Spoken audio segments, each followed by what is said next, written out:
Welcome back. Still your program, ABC Sports. As you have seen, we have just traveled to Nigeria to show you a live game, the game between Academy and MFM. Academy leads them 2-1 as things stand, and so it tells you that however it happens there in Nigeria, we can always bring it live to you on this program. Before we close the show, we will again tender back to Nigeria to see Eclipse take a bite, if not a dose, of exactly what is happening out there. We've been told that today, game 38 is the last for the season. Shehu Diko and his counterparts have all put hands together to make sure that the Nigerian league ends well. So much to still talk about. On Monday, Nigeria, as I showed you guys, the Super Eagles of Nigeria played Cameroon. That you guys have seen. But on Monday, there's another one coming up. The Nigerian Super Eagles are going to be. But this time around, we're talking about now the home-based team. Let's put it that way. Sorry for that, for those of them who don't like being associated with that. Okay, the home-based Nigerian team will confront their Senegalese counterparts. When Nigeria plays Senegal, it's something that's just like Nigeria playing Ghana. So that's a Wafu Cup. So why not? Why don't we bring the lady who has all been in it? Actually, a bit of her story. Very early on, when she knows nothing, and I mean nothing, about the round leather game. It was the dad who really enjoyed this game, but so much. They called it the Eastern Lines. I think that was what it was called. Then they just take her to the stadium, put her on her laps. You know what? Enjoy football. She just enjoyed it, but never wanted to do anything about it. Not that she doesn't want to do anything about it, but what is this all about? We'll just come here, watch football, and that's it. She actually went up, read something else. That's not football, but guess what? When you're in line with something, if it's the destiny, it cannot be changed. And why not? We have brought to you a lady who will and is still making sure that football in Sierra Leone, is what it is.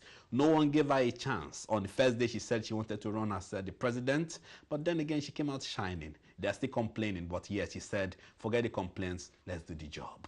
It's my pleasure to bring into you a lady who can hold her own any day. She is the president of the Sierra Leone FA, and guess what? Vice president of the CAF. She's also the CAF vice president for female football, as it were. Isha Cole is here with us. Isha, indeed a pleasure to have you on ABC Sports. Thank you very much. Brilliant. I mean, every time you are here, or I think all the ladies get excited. Isha is here because they know how much you have sunk into making sure that female football, or anything that any lady does actually, still does well. But just before we talk football, how is your breast cancer charity organization going? Oh gosh, that was first of all, thank you, thanks very much. The Pink Charity Fund is an old foundation that was founded in early 2000, 2003, 2004, but it's not one that functions every year. My aim was to bring awareness to breast cancer and to see how we can help women with low incomes or no income to be able to detect. It's early detection. And so my husband and I, what we did was we brought in 2 mammogram machines, and there was one at the government hospital called the Connaught Hospital, and the other one at a private clinic, and also an ultrasound which President Ellen Johnson Sirleaf kindly donated to my foundation. We did a pink ball, and so that's what it is really. It's there, but it's not something that happens every year. If I can do something on the side privately, very quietly, I do that. Help these clinics, but nothing on a public domain. I think over the years now, football is such an intensive thing, and running a football club, because I also own a Premier League club, running a football club, running the FA, doing all the other things in football, it doesn't give me any time to do anything else. So it's on the quiet, but the good thing and the gratifying thing is fact knowing that we help to save lives with these machines, with the ultrasound and the mammogram. These are women who can't afford, but with those mammogram, with the machines there, they can actually go and get themselves tested. So good. Thank you for that. Okay, now let's talk football. The round leader game. You came into Sierra Leone and you wanted to change how things are. First, you are beating right and left in terms of the men's world. Who is she? Where is she coming from? But you came out shining. You've been there for some times now. How will you perceive the Sierra Leonean football since you've taken over?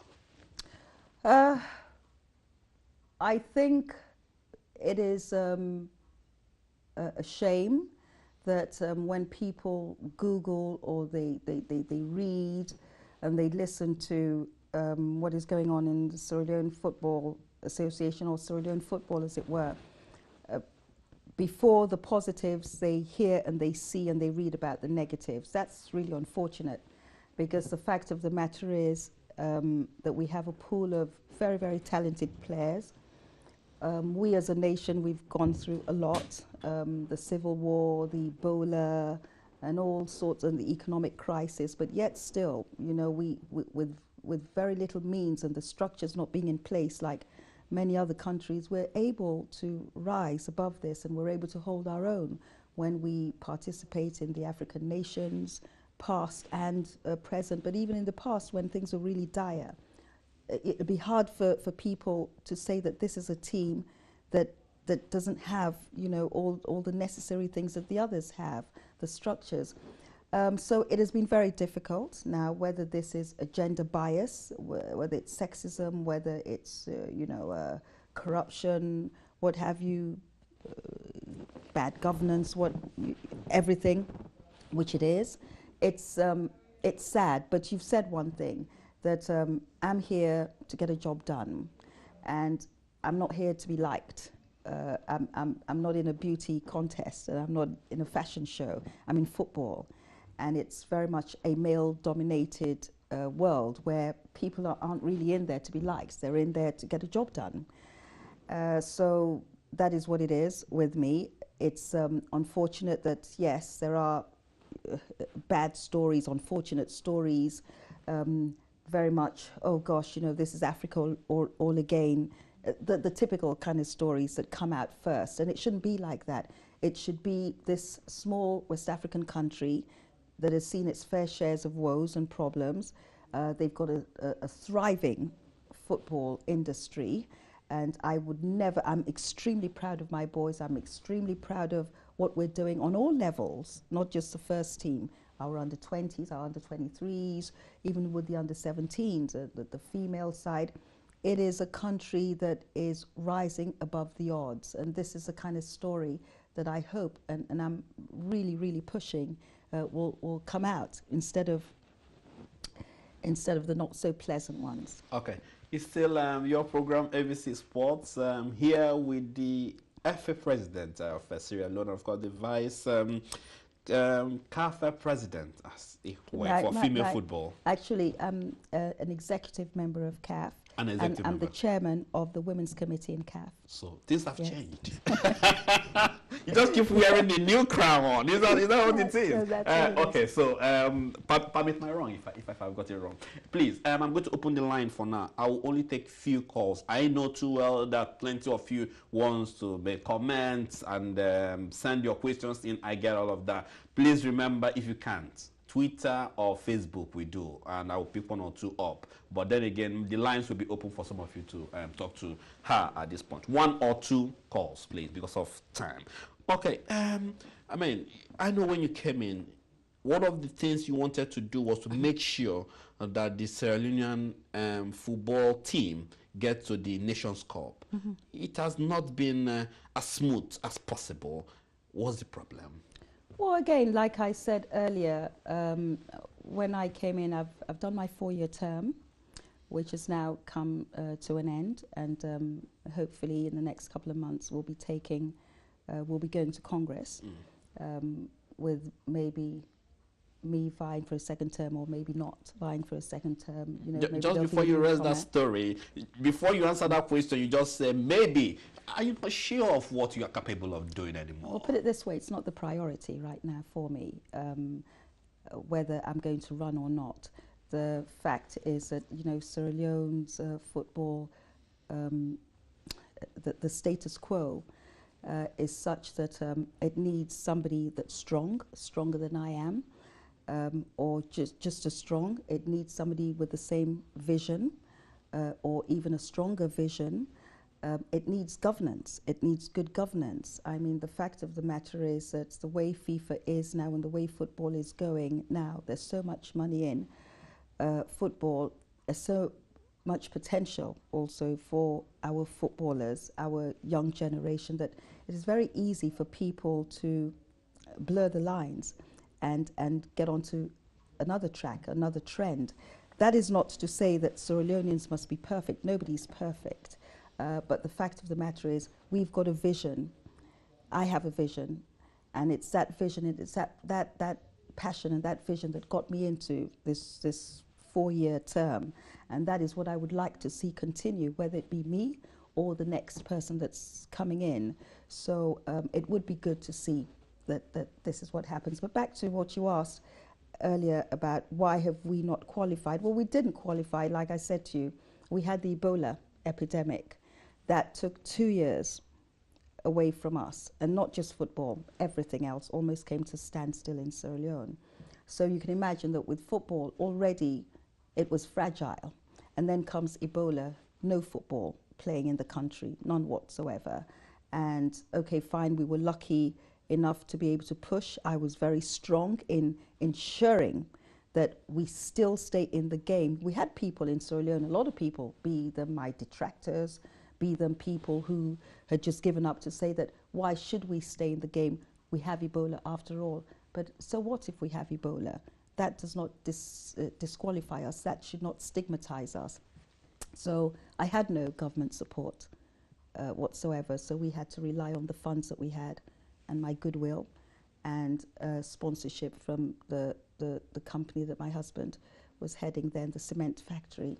And that's what kept us in the game, as it were. So, but even with that, if you were following those matches, especially the last one against Ivory Coast, in Ivory Coast, and the one that we played on the artificial home ground in Nigeria, in Port Harcourt, you know, we really held our own. And I think it's fair to say that we almost did qualify against Cameroon. In fact, I know that we won that match, and we saw what happened there, but that's in the past. We're in the next qualifiers now, and I'm very hopeful that we'll get through. Good. We will be showing you pictures of the next qualifiers. I mean, some of those they have played already. When time comes as we speak, you'll be seeing some of those matches. But then again, while I'm being told that calls are coming in, permit me, I'll pick up those calls quickly. Just give me some time. Then again, one of those things when you came in was that you want to make sure that female football really is stakes in Sierra Leone. Have you done that? Not to the extent that we would have liked to, because again, female football, I think we are at the stage that Nigeria was some 5-6 years ago, or maybe more. We are at an embryonic stage. I say that because even though female football has always been there in Sierra Leone, and we have some veteran players who, you know, who have been engaged in international matches for female football, the state of not just the economy, but the spate of events, like I said, with the wars and everything, it has made things stagnant. And female football is one that needs a lot of attention, a lot of development. And with these things, these distractions happening in the country, it is very difficult to pour a lot of emphasis and funds, and it needs funding. That was not forthcoming. So no, to the extent your answer is, have I been able to do that in the 4 years I've been there? No. What I have been able to do, and I'm very proud of, is that we've been able to develop and empower more female coaches, more female referees. We have our first CAF instructor, a female.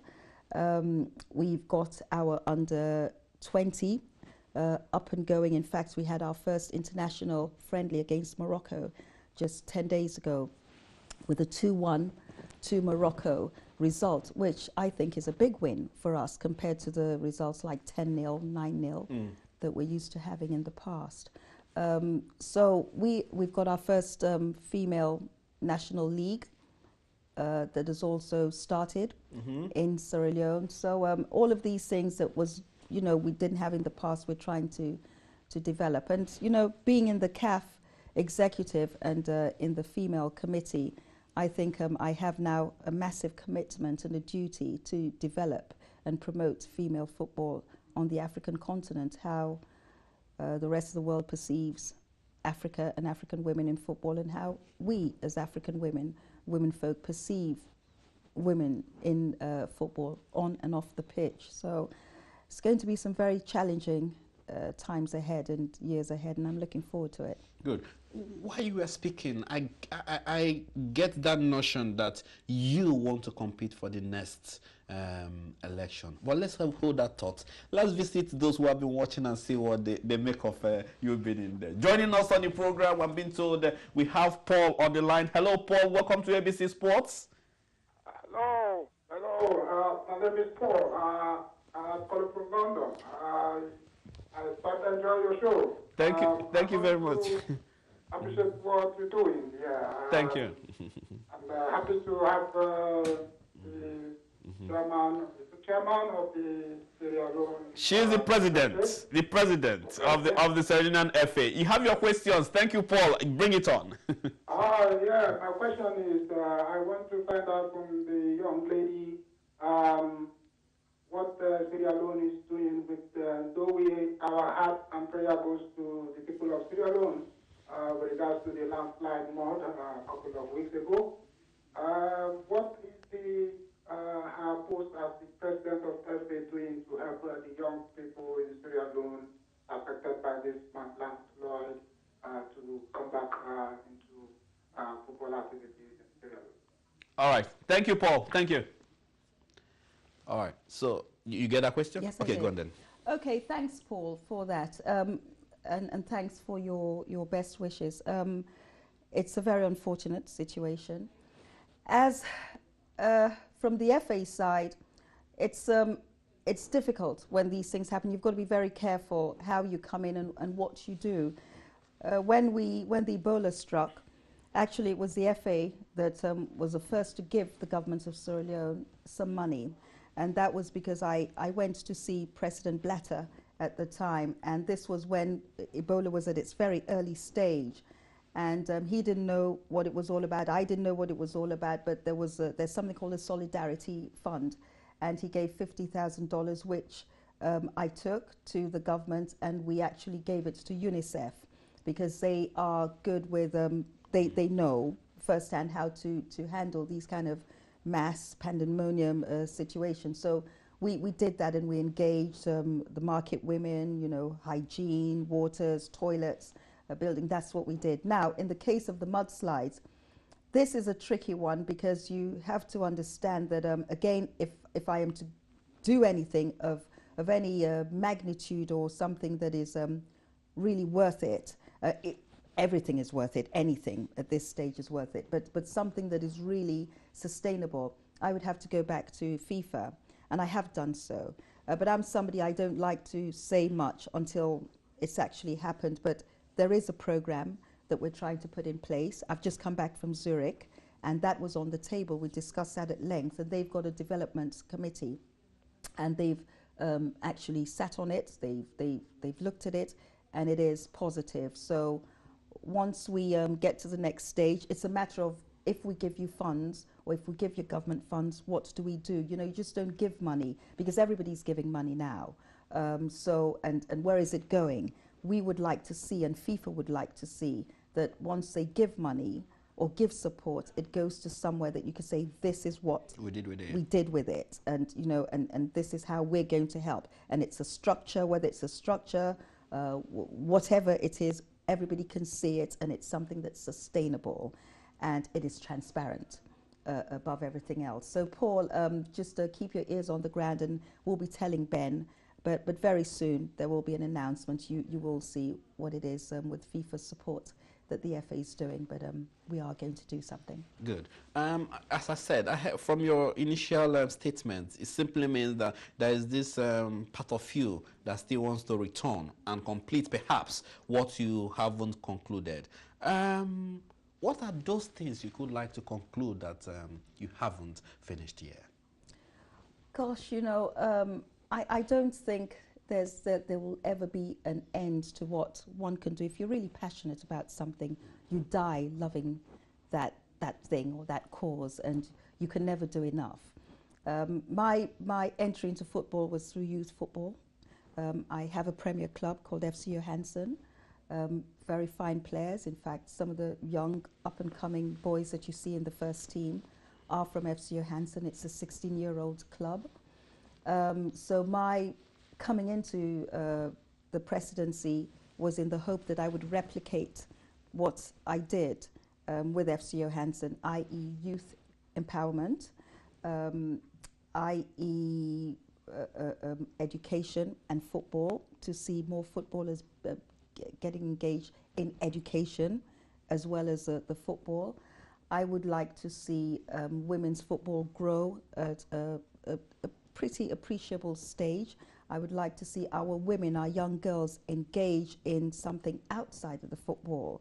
If you can't make it as a footballer, or if you don't know how to play football, it doesn't mean you cannot be empowered through football. And I have an initiative which is endorsed by CAF even before I came into CAF, called Power Play. And it's simply giving young girls, African girls and women, a voice through football, empowerment, gender empowerment through sports and through football. I would really like to be able to see, I'm all about the next generation. You know, the older ones, they've done their stuff, and more power to them, and it's great.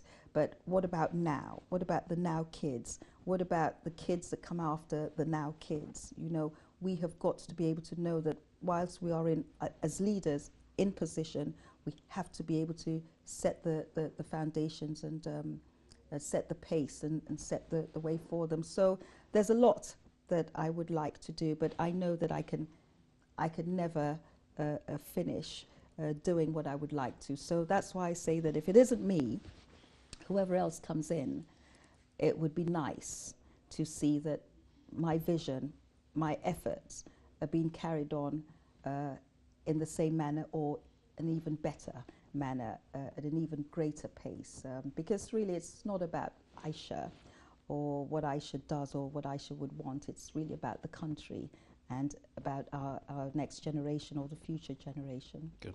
Isha, on Monday, I'm being told that the Nigerian team will be confronting the Sierra Leonean team. The Sierra Leonean team will be confronted. Yeah, be passionate. Okay, that's the Waffle Cup we're talking about. What will be your take on this? Remember, the Super Eagles are on a high spirit right now, you know, after beating Cameroon and, of course, drawing. So even if it is the home-based team, they are charged. They are fully charged. Are you guys ready for this? You know, I think, and I don't think that I'm being presumptuous in saying this, that gone are the days where you say Super Eagles, Ghana, Cameroon, these are these are the strong forces, these are the indomitable. No, I mean, now it's the year of the underdogs, you know that, in football, and it's anybody's game. Sierra Leone teams, be them the home base or the first team, they are strong. They're getting stronger.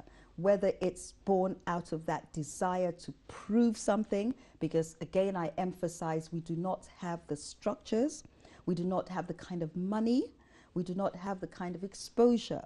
But these boys have got in them a dream and a desire and a hunger to do so well that it's incredible, as opposed to those who have it all and maybe they think they've seen it all. You know, we know of all these stories whereby, you know, you great expectations and they just don't deliver for one reason or the other. So I wouldn't put anything past these games. We never take, every game is our last game, put it this way. Every game is the winning game. That has got to be the game. That's the give all and the do all and the die all for us. That's the attitude we go in with. So I'm wishing them all the best. I think they will do very well. And again, they know that, yes, we want to win, but it's not all about the winning. It's performance and how you deliver and what you learn from these matches. We go back and we learn. So it'll be interesting. Aisha, what will be your prediction? If we don't walk away with a 1-0, it'll be a draw. I really don't see us being defeated. I think it'll be a draw at the very worst. I know what you play that. I know what you play that. Anyway, okay. Now let's look at yourself being a lady. And of course, which is many will say, as you rightly know, in Africa, who's that lady? What's she doing here? You have helped in all nooks and cranny to make the ladies who want to be in this game to turn around and say, "Come on, she's doing it." You've inspired. And let me say thank you on that. Thank you. What else are you looking forward to? What is the passion laid down there? And I have to say, in Africa, I think it's only two of you that are the ladies. That is it the one in Burundi? No, Lydia is no longer. I'm the only female FA president in Africa, and there are two of us in the world. The others from the Turks Island, Sonia. So yes, in Africa, I'm the only one. You wear many crowns, isn't it? I want you to speak to the ladies that are listening right now, because some of them look up to you for inspirations. I mean, what would you like to tell some of them that are listening? I think gone are those days now where they say that this sport, this arena, this job, this profession is strictly for men. Those days are gone. If you have a genuine desire or passion to do something, go for it. But if it happens to be in a domain or an arena that is male dominated, well, then it's going to be a challenge. And you have to brace yourself, knowing that you will be challenged as well. But that should not stop any women. It's difficult.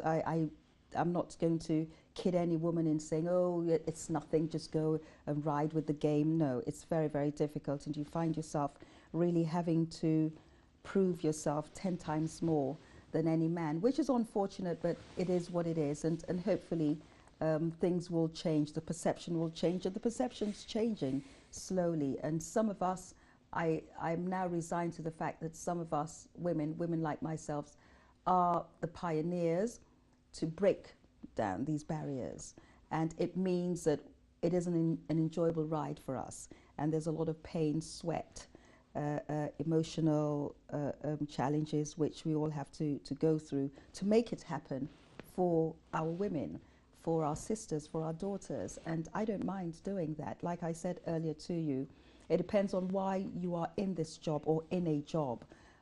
If you're in it to be liked, you've got your political agenda or whatever agenda, well, that's another story. Then you will make and take calculated risks. But if you're in there with a genuine passion, you're not in there to be loved and liked, but you're in there to get a job done, and in there to set the pace and encourage others and to be a change maker, if you like, then none of these things would bother you, and so it doesn't really bother me that much. And I would say to our women out there, for those who are inspired by me, I thank you, I'm humbled, and stay focused and go for it, really. Yeah. Aisha, before I allow you go, just the final question. How's your academy doing? And are you still passionate about it the way you were before you got into that job? Because I knew you all were like a family. You all cry together, you laugh together, and you know, I see plenty of times we have seen Africans take, players to Europe and they never return. But every time you take players to Europe, they all come back. You all give their passport. I have heard and read so many things about that. How is he doing anyway? FC Johansson is that's my baby. That's my life. That's what brought me into football. That's my legacy. That was my walking billboard, my campaign tool, and it will forever be that. That is a story that is not just for me. It's not just my story. It's, I think, every young boy dream story in Sierra Leone. Because I'm the president of the FA, it means that I cannot give as much as I could, because it isn't ethical to be running, and as you well know. So clearly it has suffered. It could have been at a far higher level, but notwithstanding, they're doing very well when it comes to, be it in the FA Cup and when the league was playing. They do well. They represent well. They're in WAFU, they're in in every so you know the boys are doing okay. In terms of will there be an academy? Yes, an academy will be built, a school of sporting excellence. That is a dream that I will make sure happens for FC Johansen and beyond that for our kids in Sierra Leone. Good. So, Aisha, thank you very much for joining us on this program. We really you. enjoyed your presence and, of course, giving us all that we really need to know about Tanzania. Hope to have you back here when you're in London, For sure. as always. Thank you for coming. Thank you. Thank you. It's nice meeting you. Thank you. Thanks. It's been Aisha on the show, and of course, you have heard everything that she has to say. Why not? We'll keep preaching and to make sure that she says she wants to get into the next round. We will talk about that when we return with all the analysts and the pundits that are coming in, and to why not sketch off every other thing. The Super Eagles, how have they fared? All the African Cup fixtures, all of that, EPL, all of that has happened today only on this program. But for now, we'll take you back to Nigeria where the live proceedings are happening. It is MFM and the El Academy. We'll come back after that. Stay with us.